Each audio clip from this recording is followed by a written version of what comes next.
بسم اللہ الرحمن الرحیم۔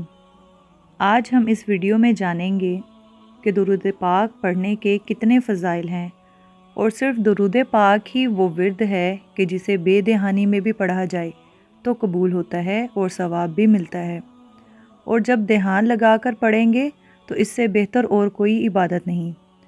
درود ایک ایسا وظیفہ ہے جو کسی صورت میں رد نہیں ہوتا، چونکہ ہم یہ کہتے ہیں کہ اے اللہ اپنے پیارے نبی پر اپنی رحمتیں نازل فرما۔ وہ تو پہلے ہی فرما رہا ہے، تو ہم کہیں یا اللہ اپنے نبی پر رحمتیں نازل فرما، تو اللہ فرمائے گا کہ کیا میں نہیں فرماتا؟ اس لیے یہ ہو ہی نہیں سکتا۔ علماء کہتے ہیں کہ جو درود ہے وہ ہر صورت قبول ہوتا ہے، اس لیے حضرت عمر رضی اللہ تعالیٰ عنہ فرماتے ہیں کہ دعا کو درود کے ساتھ جوڑ لو، درود تو قبول ہونا ہی ہونا ہے، تمہاری دعا بھی قبول ہو جائے گی۔ سبحان اللہ، کیونکہ اللہ کی شان نہیں ہے کہ بعض کی دعا قبول کرے اور بعض کی رد کر دے۔ ہماری فکر کا بھی مسئلہ ہے۔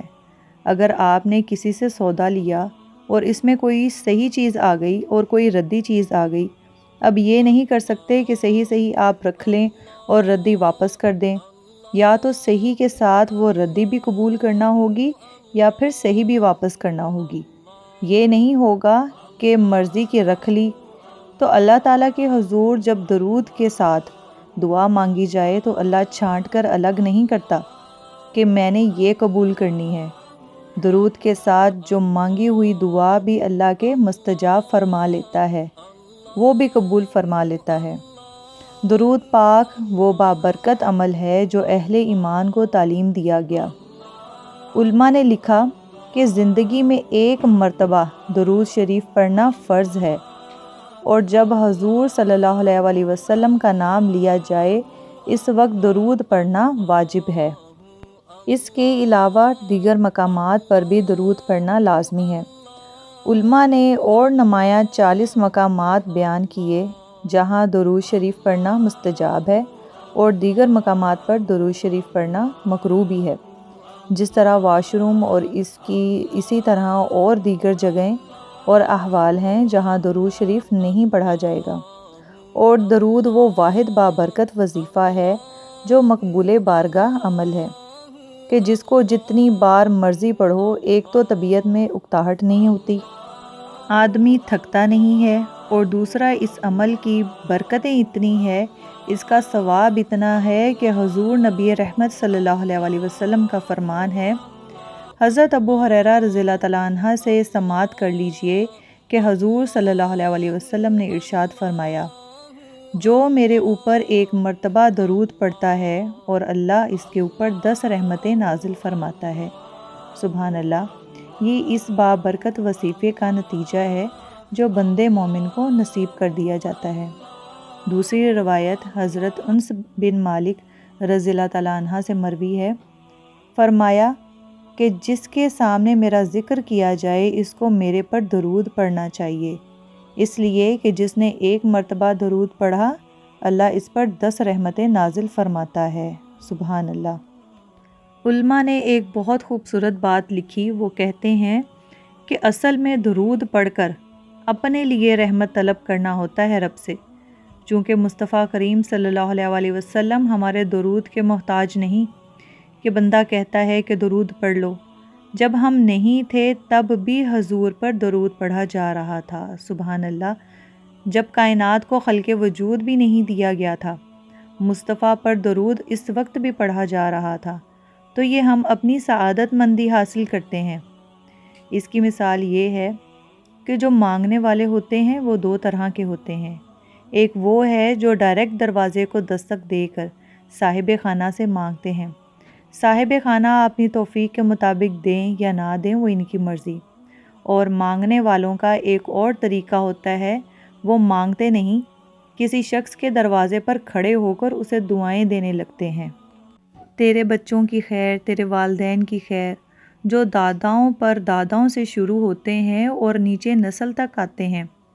تو جب مانگنے والے دعائیں مانگ رہے ہوتے ہیں تو دینے والا سوچتا ہے کہ یہ تو خود خالی جھولی لے کر آیا ہے، یہ ضرور کچھ مانگنا چاہتا ہے، تو کوئی شخص اللہ کی بارگاہ سے مانگنا چاہے تو اللہ اولاد سے پاک ہے، تو اللہ کے محبوب کی خیر مانگو۔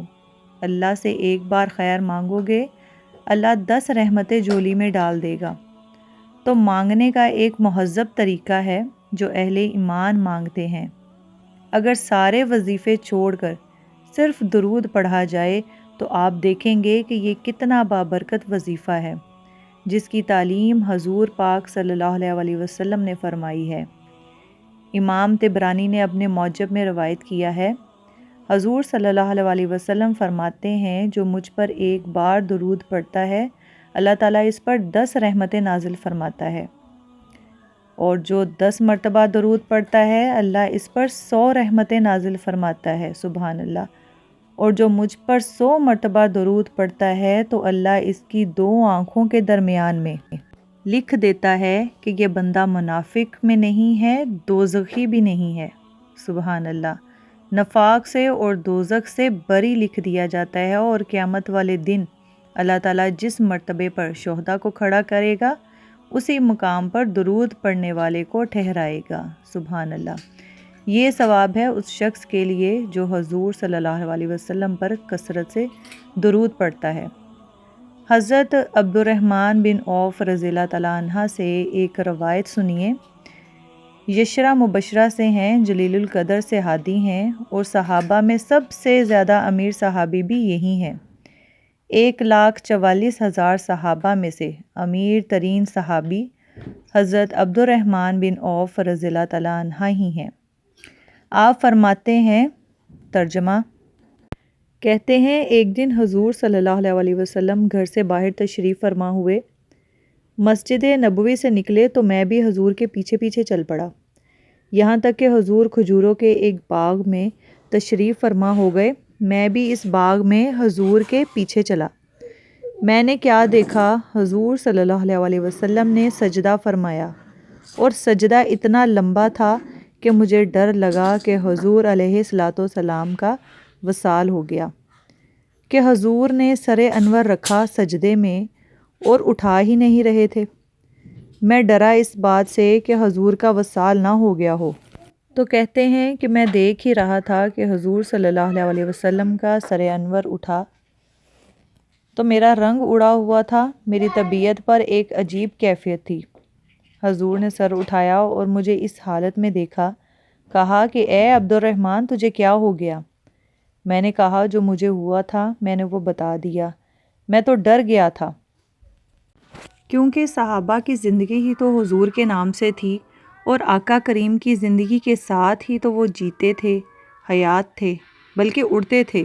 اور صحابہ کرام کے لیے سب سے مشکل وقت حضور علیہ السلام کی وفات کا وقت تھا، ان سے برداشت نہیں ہوتا تھا۔ آپ نے علماء سے سنا ہوگا، حضرت عمر رضی اللہ تعالیٰ عنہ نے تلوار نکال لی تھی حضور کے وصال پر، کوئی کہے تو صحیح کہ حضور کا وصال ہو گیا ہے، میں اس کی گردن کاٹ دوں گا۔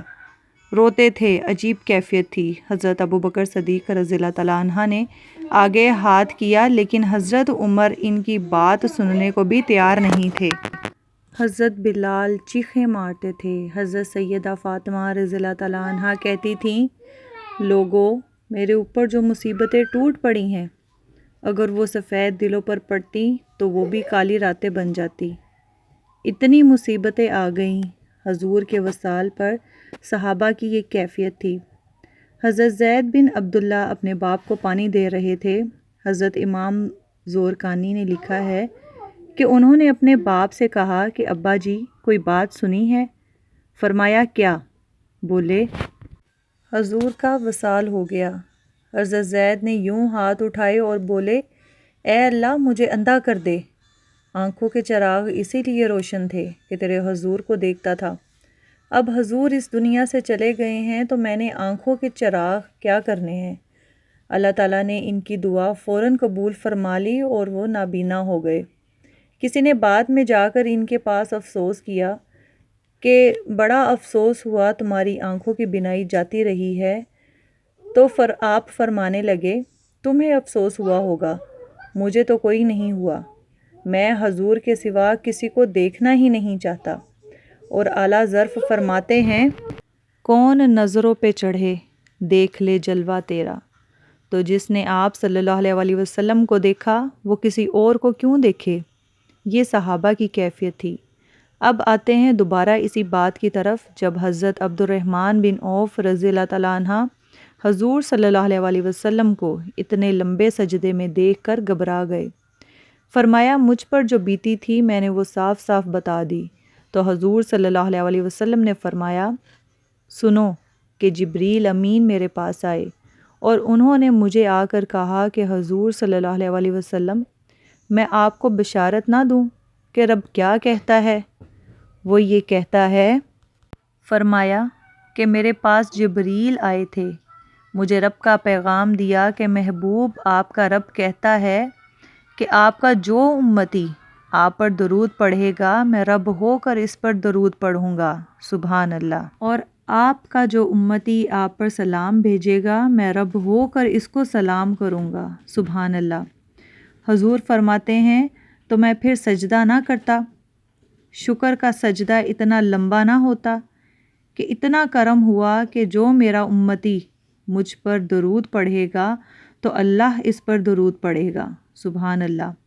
یہ کرم نوازی ہے اس شخص پر جو پیارے رسول صلی اللہ علیہ وسلم پر درود بھیجے گا۔ میری یہ دعا ہے رب سے کہ وہ ہمیں توفیق دے تہہ دل کے ساتھ اور نیت کے ساتھ حضور صلی اللہ علیہ وسلم پر درود پڑھنے کی، اور جب تک ہم زندہ ہیں ہمیں اس سے فائدہ حاصل کرنے کی توفیق عطا فرمائے، کیونکہ قیامت کے دن انسان ایک ایک نیکی کو ترسے گا، تو کیوں نہ ثواب اور نیکیاں اکٹھی کریں ہم حضور صلی اللہ علیہ وسلم پر درود پڑھ کر، آمین یا رب العالمین۔ ویڈیو کو لازمی لائک اور میرے چینل کو لازمی سبسکرائب کر دیں اور کمنٹ میں اپنی رائے ضرور دیا کریں۔ جزاک اللہ۔